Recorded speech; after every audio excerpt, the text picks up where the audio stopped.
네, 폭염은 장마 또 태풍과 함께 대표적인 여름 자연재난입니다. 올 여름 기온이 평년보다 높을 거라는 기상청 예보가 있는데요. 코로나19 속 폭염 피해를 최소화하는데 그래서 집중해야 될 때인 것 같습니다. 부산시가 맞춤형 폭염 대책을 그래서 발표를 했는데요. 관련 내용 김경덕 부산시 시민안전실장과 자세히 짚어보겠습니다. 네, 실장님 어서 오십시오. 네, 안녕하세요. 작년 여름에 참 마스크를 쓰고 힘든 여름을 보냈는데 올해도 마스크를 계속 써야 하는 그런 상황입니다. 올 여름 날씨 어떻게 좀 예상하고 계십니까? 예, 기상청에서 발표한 우리 지역 기상예보에 의하면 평년보다도 기온은 높고 강수량은 비슷할 것으로 예상을 하고 있습니다. 네. 그리고 아직 장마가 시작되지 않았음에도 불구하고 잦은 비로 습하면서 기온이 상승하고 있는데 7, 8월에 본격적인 무더위가 시작되면은 폭염 일수가 지난해보다 증가하리라 이렇게 예상을 하고 있습니다. 네, 작년보다 많이 더울 것 같다라는 그런 전망이 나오고 있는 건데요.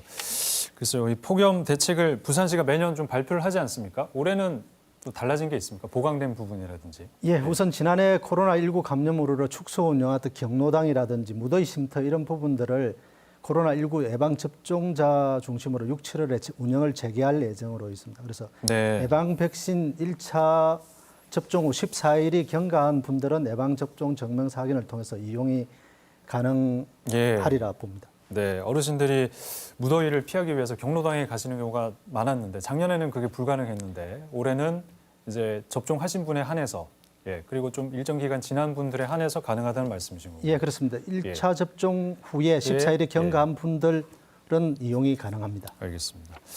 자, 그리고 기온이 올라가게 되면 안전 안내 문자로 폭염특보 문자가 오지 않습니까? 폭염특보는 몇 도 이상일 때 발효가 되는 겁니까? 예, 폭염특보 발표 기준은 일최고 체감 온도를 기준으로 하고 있는데 이거는 기상청 관측 기온보다는 2, 3도 높게 나타납니다. 그래서 일최고 체감 온도가 33도 이상인 상태가 2일 이상 지속될 경우에 폭염주의보가 발표가 되고 또 35도 이상인 경우에는 폭염경보가 발표가 됩니다. 그리고 열대야의 경우에는 오후 6시부터 다음날 오전 9시까지 최저 기온이 25도 이상 유지될 것으로 예상되는 경우에 열대야가 발표를 됩니다. 네, 안전 재난 문제가 또 한여름에 얼마나 자주 울릴지 좀 걱정스러운데 이 폭염을 정면으로 맞닥뜨릴 수밖에 없는 분들 계시지 않습니까? 에너지 복지 문제가 여기에 이제 관련이 되는 건데 에너지 빈곤층들의 그 여름 나기가 참 걱정인데 어떤 식으로 좀 준비를 하고 있습니까?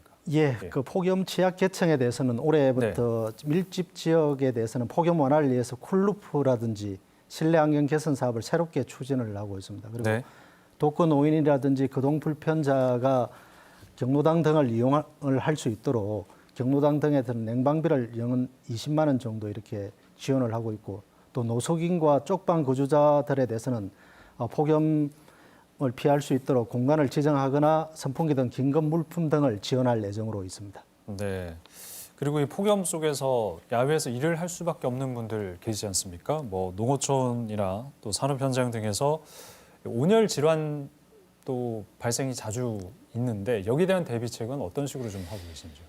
예, 작년에 부산시는 장노년 일자리 센터와 함께 드론 안전관리단을 활용을 해서 농어촌 지역 논밭 작업자들 내찰 활동에 드론을 활용한 바가 있습니다. 그래서 올해는 이 부분을 더욱 확대 시행해서 농어촌 지역뿐만 아니라 해안가, 산책로, 낚시터, 방문객 등에도 폭염 예방 활동을 드론을 활용해서 할 예정으로 있고 또 산업 현장 부분에서는 야외 활동이 불가피한데 이 폭염 특보 발표 시에는 탄력적으로 근무 시간을 조정할 수 있도록 장려를 하고 또 공사 관리관이 현장 폭염에 대응을 할 수 있도록 이런 부분에 행정 지도를 해나갈 예정으로 있습니다. 네.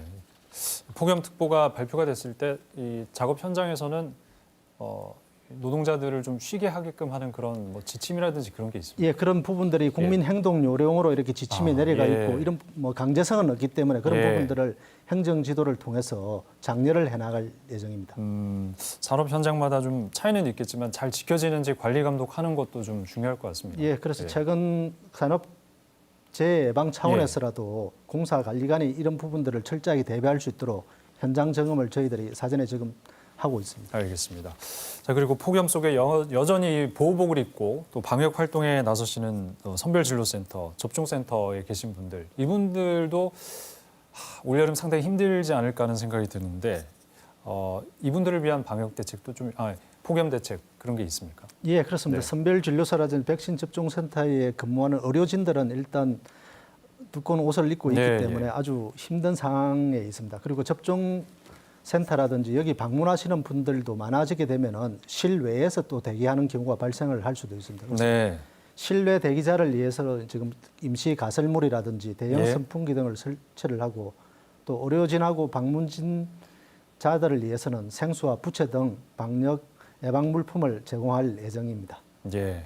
코로나19와 함께하게 되는 이 폭염, 여름, 두 번째 여름인데 올여름 좀 더 안전하게 보내기 위해서 마지막으로 시민들께 당부하고 싶은 말씀 있으면 해주시죠. 예, 폭염은 열사병, 열경련된 온열 질환을 유발할 수가 있고 또 심한 경우에는 사망을 하게 될 경우도 있습니다. 그래서 폭염 특보가 발표가 되면은 야외 활동을 최대한 자제해 주시기 바랍니다. 그리고 창문이 닫힌 자동차 안에 노약자나 어린이를 홀려 남겨두지 않도록 주의를 하셔야 되겠고 또 폭염에 취약한 취약계층은 냉방 시설이 되어 있는 폭염 무더위 쉼터 이런 부분을 활용할 필요가 있는데 이런 네. 부분들을 사전에 확인해 둘 필요가 있습니다. 그래서 주변에 계신 분들한테 물어보거나 또는 구군 홈페이지 이런 부분들에 나타나 있습니다. 이런 부분을 꼭 확인하셔가지고 안전한 여름을 보내시기 바랍니다. 네, 부산 시민들이 안전하게 여름 잘 보낼 수 있도록 부산시에서도 힘써주시기 바랍니다. 지금까지 김경덕 부산시 시민안전실장과 얘기 나눠봤습니다. 말씀 고맙습니다. 예.